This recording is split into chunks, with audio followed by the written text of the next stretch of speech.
Hello! Holy crap, finally getting to these. Oh, I say I'm getting to these. I'm only having one. That, of course, is for this inconsistent bookworm.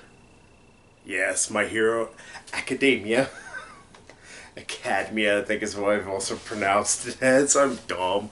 But yeah, it's volume 2 of this, and yes, of course, I'm wearing the shirt that represents it. Because I actually have really enjoyed the series, even though I'm only on volume 2, though I have volume 3. In fact, I have like a little shelf here of mangas I'm about to read through, and volume 3 is right there. But yes, I'm actually getting to this. Just to let y'all know, you're probably going to get bombarded with quite a few episodes of this here in a moment. One, I'm off work for a bit. I should be back to work sometime. Today's the 7th, so it'll be the 13th of next week. I'll be back at work. But I have this, of course, this wonderful little book I'm about to get to, and 7 more mangas I need to do a review of. A few of them I've been sitting on just because time frame. I had to reread through one of them because I was like, oh yeah, I kind of forgot a little bit about it. Not that the manga's bad, just it's kind of forgettable is the best way to put it. And I was like, all right, well, I have some time now, so why don't I go ahead and actually finally do some reviews. And even though this wasn't the last manga I just read, it was one of the recent ones, but I want to talk about it. And those who have already read this or seen the show, sorry, I just scratched my arm and I was kind of like bleeding. Those who have actually watched the show, first off, please don't spoil it for me. I'm about to start watching it on Hulu soon. Yeah, just a quick recap of the first real volume. We follow this guy, who also happens to be on my shirt, because he's awesome. I love Deku. That is his superhero name, though his first name is, of course, Izuku. Or I think it's how it's pronounced. Izuku. I just looked it up literally right as, in fact, if I were to leave this video unedited, you see me looking through it just to remember his name. Not because he's unmemorable, but because they usually refer to him as Deku. And that's constantly what you'll hear me call him. I call him by his superhero name. But yeah, it's about him and this young gentleman I wasn't able to get too much into. His superhero name is Kachi-chan, but his actual name is Bakugo. I think is how you pronounce it. Bakugo. I'm horrible with Japanese. I am dumb American. But yeah, it's about their rivalry and actually goes a lot more into their actual rivalry that's happened between them. Of course, guy, Bakugo, I swear it'll be one of the last times, the blonde haired guy in all essence, the guy who looks like me if I, decided to go really emo. Him and Deku, or Izuku, we'll just refer to them by their actual real names, simply because it's easier instead of flipping back and forth between their superhero names. Yeah, it goes more into their actual rivalry, which is interesting. It's like you wouldn't figure that these two would have a rivalry because Bakugo actually has a quirk. He actually has a superpower. He can create explosions and all this. They actually kind of go more into how his power works, which is kind of interesting. It's like, oh, and you realize that the creator of this, I'm not going to pronounce this gentleman's name, just know it's plastered all over the manga and everything. He is a really great artist who can actually create numerous different characters that all look unique, they all sound different in my head just by how he also puts their words together. But he also creates some very, very cool powers for different people. They're not your just normal everyday powers. But yeah, Bakugo, his actual quirk, his power was he can, of course, like I said, make explosions. Well, Izuku was quirkless, actually. He was one of the smaller percentage of the population that has no superpower. And it goes more into their rivalry, like how it actually started, and it's really smart. It's really surprising that you have something that's like, okay, well, that actually makes a lot of sense. It makes Bakugo, because he's just been really an asshole throughout both volumes. And mind you, there's only been 2 volumes I've read so far. But he's really just been a major dick to Izuku.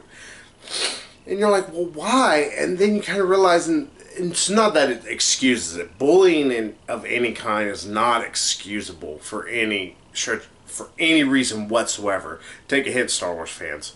Sorry, I might do a special little video just about that alone.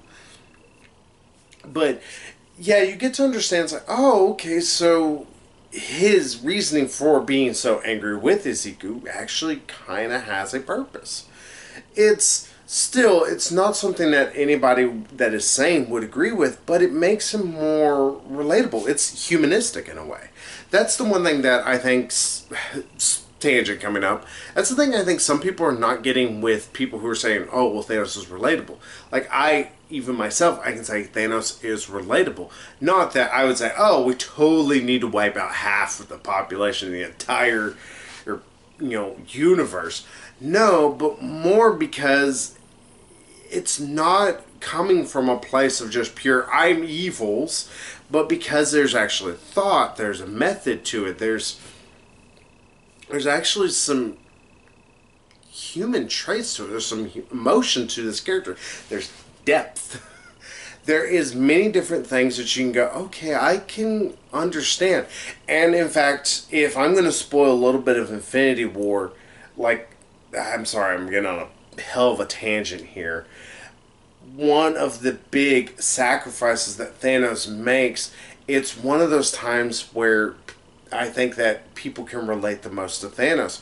Because a lot of people understand sacrificing the most important thing just so you can get your way. And honestly, it's one of those things that, like I said, it makes Thanos more of a believable character than I think any of the Marvel villains have been so far. Nothing against some of the Marvel villains. I've actually rather enjoyed them lately.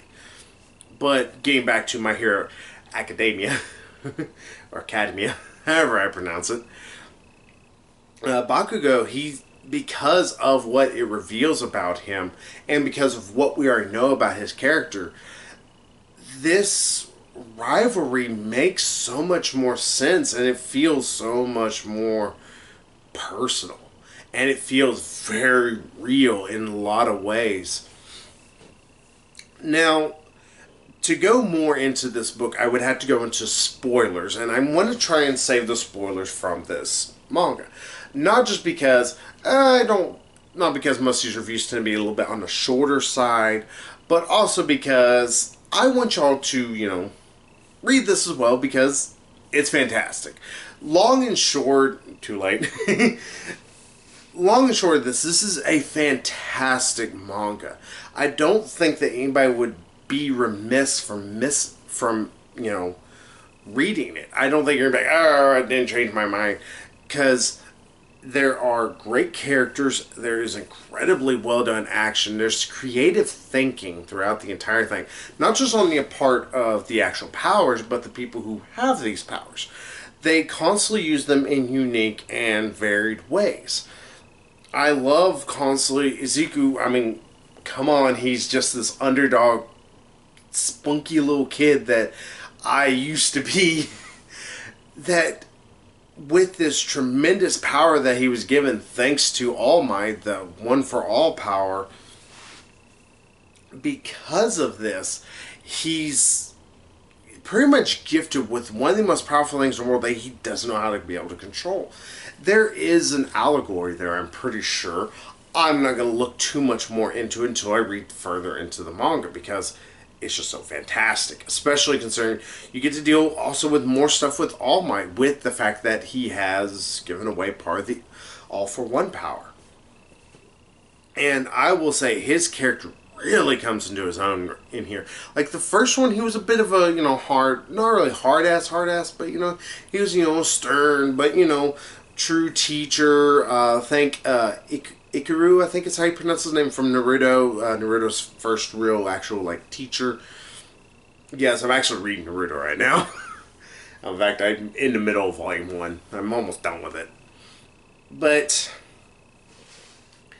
yeah, he was stern, but he was never unfair to Izuku, which is really fantastic.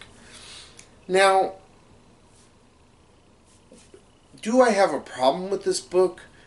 No. That's actually one thing I will say. It's like, the only issue I could say about this little fantastic second volume, again, hence the words fantastic, is it ends on one hell of a cliffhanger. But to be fair, considering what went down on in the entire this entire volume, you get some great training and, like I said, fantastically done fights where people are thinking outside the box on how to be able to use their powers in conjunction with this and that, and it's really, really incredibly well thought out. You get a short little like insert, which it feels like it's a supplementary volume that actually talks more about a character. His name is Ida, I think IDA. And I'm probably mispronouncing it. Pretty much, he has the ability of like jet propulsion that comes from his legs, and his character is interesting. You learn he's very by the books, but there's a lot more to him than just being by the books. It's also about him being insufferably smart almost. Like, he's smart to the point where you're like, alright, I get it, dude, I get it. Now, like I said, there's a little supplement volume with him, and then there's the ending, like 2 or 3 volumes that leads to what I can just call all-out chaos, which is just this fantastic brawl where you can see superheroes fighting with some actual true intelligence being thrown around, and you can see some real heavy hitter villains that pretty much set up the scene. It's like, alright, here's how fucked you are once things get over. So, yeah, I hate to just seem like I'm kind of a little short, but this is just fantastic. There's nothing. In fact, you could almost pick this up from this point. I do think you're giving yourself a little bit of disservice because of the stuff with Baku and Izuku. They're just chemistry and they're fighting. Yes, they actually do fight. It is really explained more if you see what's been going on with them beforehand. Though, again, this manga and all this novelization, graphic novel. But it actually does a really good job of recapping certain things, but never feeling like it's bogged down. Like, that's a bit of an issue I can say with the Death Note series. I really do like the Death Note series, but I do think it bogs itself down with, like, the first couple pages are just recapping everything that's happened up to that point.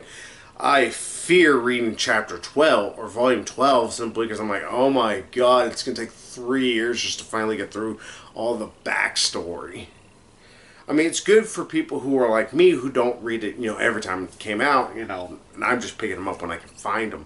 In fact, I will let y'all know I did finally finish volume 7, which I will get into here soon. But yeah, I like that it's like, oh, well, here's a quick little snippet. And it's drawn by somebody who feels like they've worked a little bit with Western comics. So you get very Western feels with very obviously Japanese, not just art, but also a Japanese way of thinking, which is very outside the box.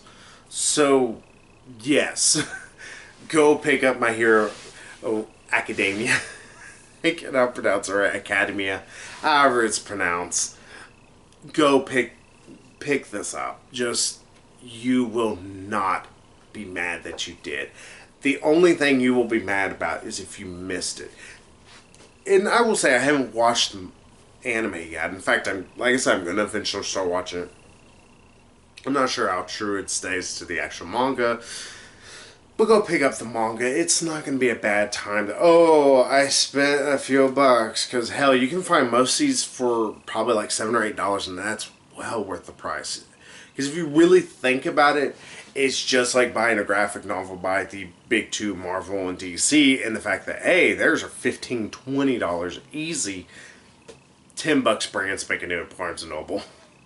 Or you can get cheaper if you go on Comic Sixology, which I wouldn't say so because it doesn't read right on anything I've read it on. Just pick it up, actually own a novel, smell the inside of it. No, don't do that in public. You might get people staring at you weird. Yeah, go pick this up. It's just one of the best mangas I've actually read. And I'm not just saying it just because I keep always saying about, oh, this is so great, this is so great. I cannot fillet this graphic novel any more than I could. I mean, it's just, I don't have a fault with it, except for it's like, oh, cliffhanger.